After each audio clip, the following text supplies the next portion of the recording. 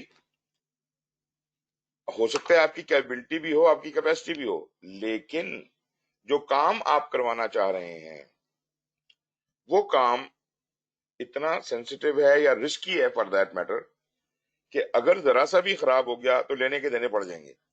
مطلب اتنے کا کام نہیں ہے جتنا نقصان ہو جائے گا.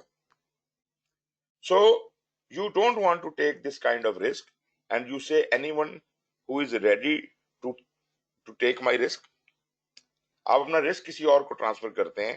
ایسے لوگ موجود ہیں جو جیسے انشورنس کمپنیز ہیں، جیسے ادر ایکسپرٹ آرگنائزیشنز ہیں، وہ اسی قسم کا کام کرنے کا ٹھیکہ اٹھا لیتے ہیں اور وہ اس کے رسک کو کور کرتے ہیں. رائٹ؟ مطلب چانس ہے نا جی، آپ وہ ایکسپرٹ ہیں اسی کام کو کرنے میں، ان کو پتہ ہے نقصان ہو گیا تو بھگت لیں گے، تو وہ بھگتنے کو تیار ہیں. But at the same time وہ مفت میں یہ کام نہیں کر رہے. They are charging you a premium.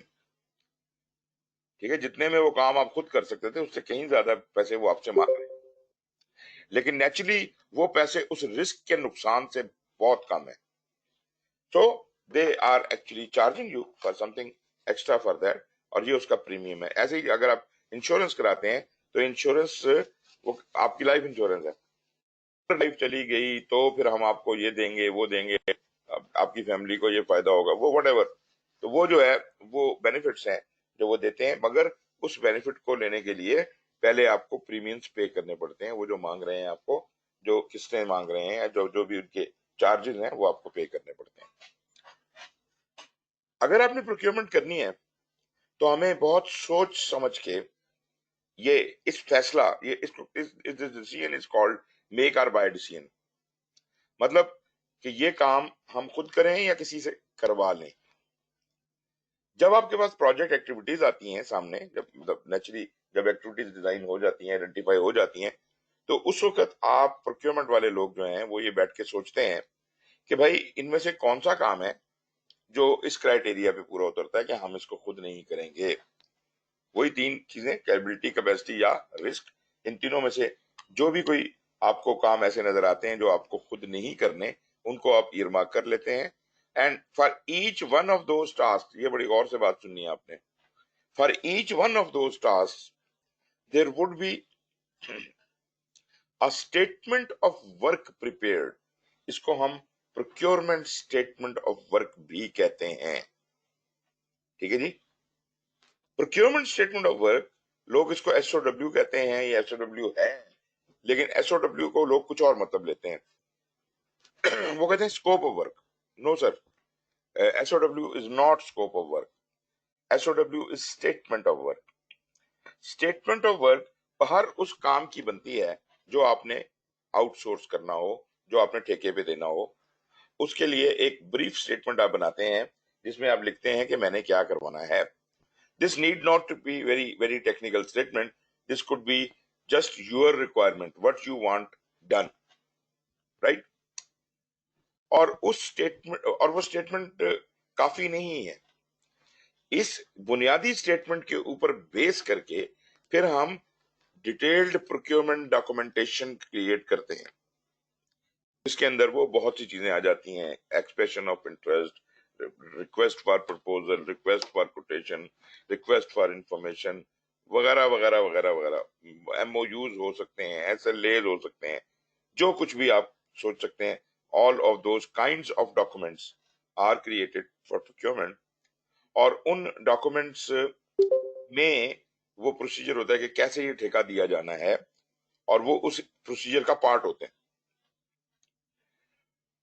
مختلف سینیریوز ہیں، مختلف طرح کے کاموں کے لیے مختلف قسم کے ڈاکومنٹس، پروکیورمنٹ ڈاکومنٹس تیار کیے جاتے ہیں. آپ کی آرگنائزیشن میں جو بھی کوئی پروکیورمنٹ پالیسی ان ووگ ہوگی اس کے مد نظر رکھتے ہوئے آپ اس کے حساب سے کام کریں گے. لازمی بات ہے کہ آرگنائزیشنل پالیسیز ٹیک پریسیڈنس, اور جو طریقہ کار آپ کی آرگنائزیشن میں ہو سکتا ہے, آپ کی آرگنائزیشن میں پروکیورمنٹ ڈپارٹمنٹ ہی ایگزسٹ کرتا ہو تو وہ اس سے بھی آپ ہیلپ لے سکتے ہیں. پروکیورمنٹ پالیسی ایگزسٹ کرتی ہو وہ آپ کے لیے سود مند ثابت ہو سکتی ہے.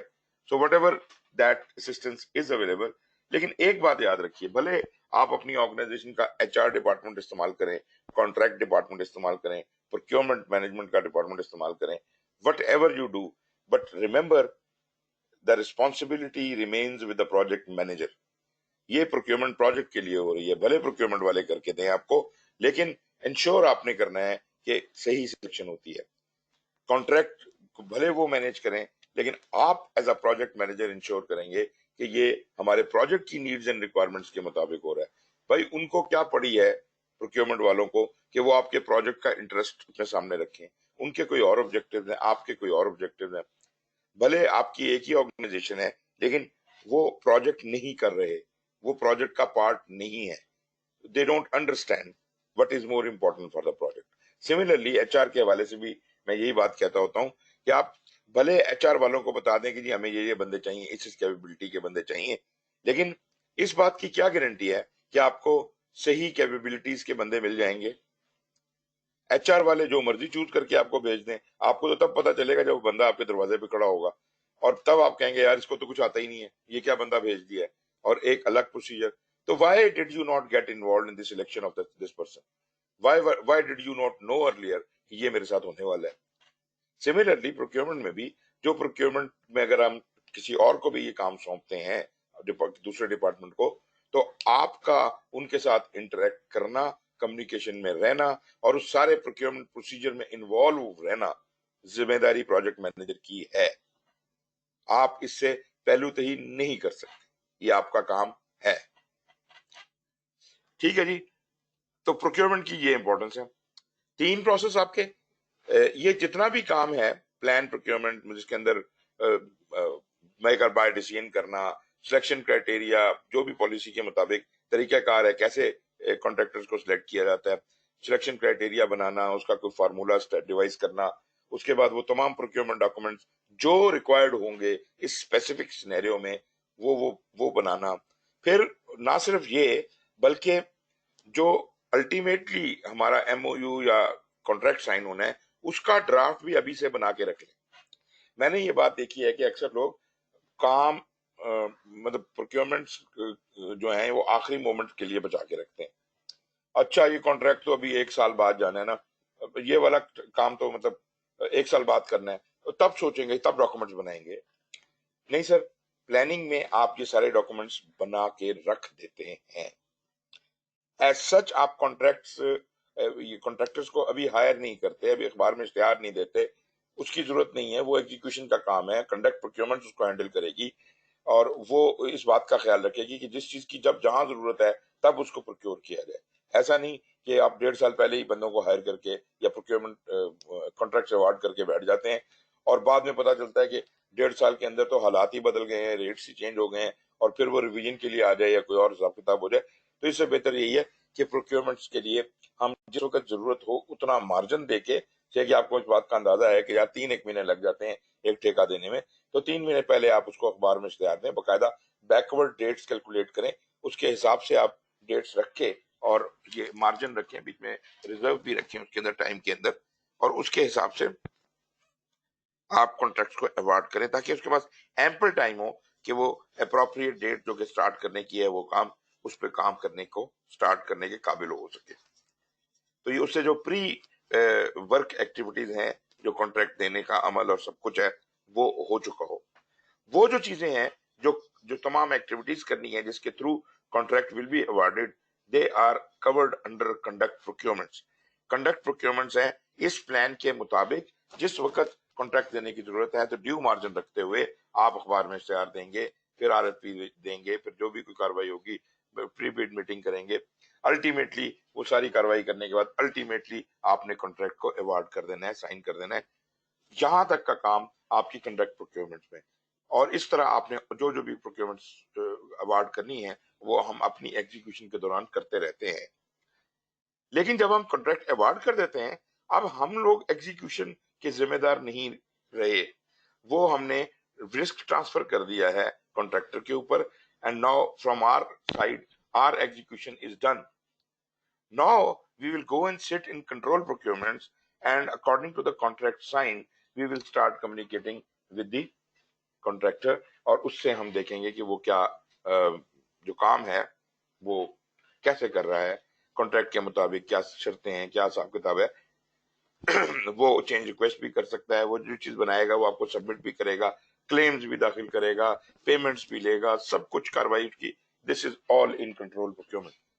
اور in case there is a change تو چینج ریکویسٹ وغیرہ موو ہوں گی، اور اگر اس کا اثر جو پروکیورمنٹ کی چینجز ہیں، جو کانٹریکچل چینجز ہیں، ان کا اثر آپ کے پروجیکٹ کی صحت پہ پڑتا ہو، آپ کی جو اسکوپ ٹائم اور کاسٹ کی بیس لائنز ہیں ان پہ پڑتا ہو، تو اس صورت میں آپ مین پروجیکٹ کو، اپنے مین پروجیکٹ کو اس کی چینج ریکویسٹ موو کریں گے.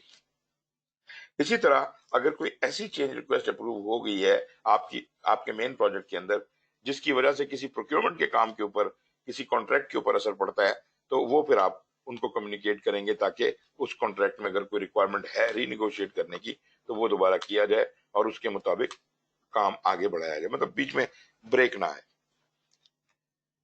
تو یہ ہیں جی بیسیکلی 3 پروسیسز ہیں، کوئی اتنی بڑی اس میں سائنس نہیں ہے.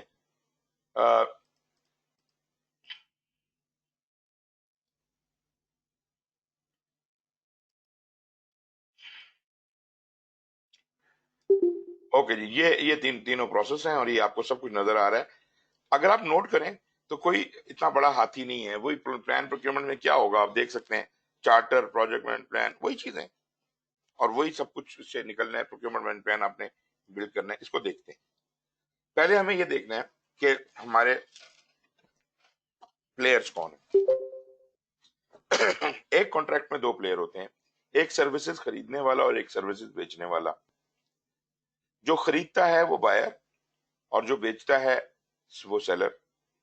مطلب آپ اگر کانٹریکٹ دے رہے ہیں تو یو آر دا بائر، اور جو کانٹریکٹر، وینڈر یا سپلائر ہے وہ آپ کا سیلر ہے. ان دونوں کے درمیان ٹرمز اینڈ کنڈیشنز کانٹریکٹ کی اسٹیبلش ہوتی ہیں اور انہی کے کی بنیاد کے اوپر اس کو آگے چلایا جاتا ہے. پلان پروکیورمنٹ مینجمنٹ میں وہ تمام پروسیس ہیں of documenting the project management decision, جو میک اور بائی ڈیسیژن آپ نے کیا تھا وہ اس ڈاکومنٹ کیا جائے. Specifying the approach and identifying the potential sellers. یہ تو ٹھیکے تو بعد میں دینے ہیں، پہلے تو آپ آئیڈینٹیفائی کریں کہ یار یہ کام کس قسم کا آدمی کرے گا، کون سا کس قسم کے ٹھیکیدار کریں گے. اپنی آپ ایک آئیڈینٹیفائی کر لیتے ہیں کہ کون کون لوگ اس کے لیے سوٹیبل ہیں.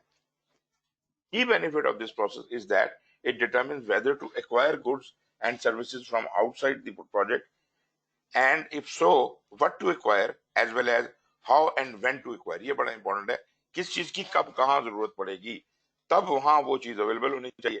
تو پھر ڈیو مارجن رکھتے ہوئے ہمیں یہ انشور کرنا ہے. یہی آپ کی ساری ٹائم مینجمنٹ ہے، یہی آپ کا سارا کمال ہے کہ وہ چیزیں صحیح وقت پہ فال کرے. Goods and services may be procured from other parts of the performing organization. ایسا بھی ممکن ہے کہ آپ نے اپنے ود ان دی آرگنائزیشن ایک ڈپارٹمنٹ نے دوسرے ڈپارٹمنٹ کو ٹھیکہ دیا وہ چیزیں بنا رہا ہو اور آپ کو سپلائی کرا ہو. یس آف کورس، یا ایکسٹرنل ٹھیکیدار بھی ہو سکتا ہے. This process is performed once or at predefined points in the project. مطلب جیسے پروکیورمنٹ پلاننگ ایک ہی دفعہ ہوگی پورے پروجیکٹ کے لیے، یا اگر فیز ہے تو پوری فیز کے لیے. تو یہاں پہ کیا کیا چیزیں اس کے اندر شامل ہیں، لیٹس سی. پروجیکٹ چارٹر تو ہر مینجمنٹ پلان کے لیے ریکوائرڈ ہوتا ہے، پروجیکٹ مینجمنٹ پلان بھی ریکوائرڈ ہوتا ہے، لیکن یہاں پہ آپ یہ دیکھ رہے ہیں کہ business documents are also being included. And what does business documents include? اس میں بزنس کیس ہوتا ہے، یاد کیجئے گا یہ ہم پڑھ چکے ہیں. بزنس کیس ہوتا ہے اور بینیفٹ مینجمنٹ پلان ہوتا ہے. یہ کہاں سے آیا؟ یہ پروجیکٹ کے چارٹر بننے سے پہلے ہمیں ہمارے پروجیکٹ اسپانسر کو یہ ملا تھا فرام دی آرگنائزیشن سائڈ. مطلب بزنس انالیسس والے یا جن لوگوں نے بھی اس چیز کو جرمینیٹ کیا، اس آئیڈیا کو، انہوں نے تو وہ جو مین آپ کا بزنس کیس اور بینیفٹ پلان ہے وہ سامنے رکھیں. کیونکہ اب آپ تو خیر یہ پروجیکٹ کر ہی رہے ہیں، لیکن اس پروجیکٹ کا پورشن آپ کسی اور کو دینا چاہ رہے ہیں، تو لازمی بات ہے کہ some benefits would be delivered through that. کوئی بزنس کیس جو ہے اس کی فیزیبلٹی اس پہ بھی اپلائی کرے گی. تو اس حوالے سے آپ اپنا بزنس کیس اور بینیفٹ مینجمنٹ سامنے رکھیں. اور جیسا کہ میں نے آپ کو اگزامپل دی کہ کافی آرگنائزیشنز انجینئرنگ آرگنائزیشنز ہیں, مطلب کنسٹرکشن والے ہیں, پھر وہ گورنمنٹ والے ہیں, آئی ٹی والے ہیں, یہ لوگ نارملی سارے کا سارا کام اگلے کسی کو سونپ دیتے ہیں. تو اس کا مطلب یہ ہوا کہ اگر سارے کا سارا کام آگے سونپنا ہے تو جو بزنس کے بینیفٹ مینجمنٹ پلان ہے وہ اس کا ایفیکٹ بھی تو سارے کا سارا آگے جائے گا. تو اس حوالے سے یہ چیزیں اپنے ساتھ رکھنے کی ضرورت ہے. پروجیکٹ مینجمنٹ پلان کے اندر سے جو ہمیں چیزیں چاہیے, لازمی بات ہے کہ بیس لائنیں تو ہمیں چاہیے ہی چاہیے. اس کے علاوہ ہمیں اسکوپ مینجمنٹ پلان چاہیے, کوالٹی مینجمنٹ پلان چاہیے, ریسورس مینجمنٹ پلان چاہیے. یہ چیزیں کیونکہ یہ ہی ہمیں گورن کر رہی ہیں کہ ہم کیوں ٹھیکہ دے رہے ہیں. پھر ہم نے پروجیکٹ ڈاکومنٹس ہمیں ریکوائرڈ ہیں, جو چیزیں مطلب جو ہم ٹائم مینجمنٹ یا کاسٹ کے مینجمنٹ کے حوالے سے اسٹیمیٹ بنا چکے ہیں, کوئی مائل سٹون رکھ چکے ہیں, ریسورسز ہیومن ریسورس میں ہم نے کوئی ٹیم اسائنمنٹس کی ہیں, ریکوائرمنٹ ڈاکومنٹیشن بنائی ہے, ریکوائرمنٹ ٹریسیبلٹی میٹرکس وغیرہ بنایا ہے, ریسورس ریکوائرمنٹس ہیں, رسک رجسٹر ہے, اسٹیک ہولڈر رجسٹر ہے. ان تمام کو ملوث خاطر رکھتے ہوئے اور انٹرپرائز مانیٹری فیکٹرز اور پروسیس ایسٹس کو بھی, تو الٹیمیٹلی ہم جو ٹولز استعمال کر رہے ہیں وہ ایکسپرٹ ججمنٹ, نیچرلی ہم اس کے ویل نون ہیں. ڈیٹا گیدرنگ کے لیے ہمیں مارکیٹ ریسرچ کرنی ہے.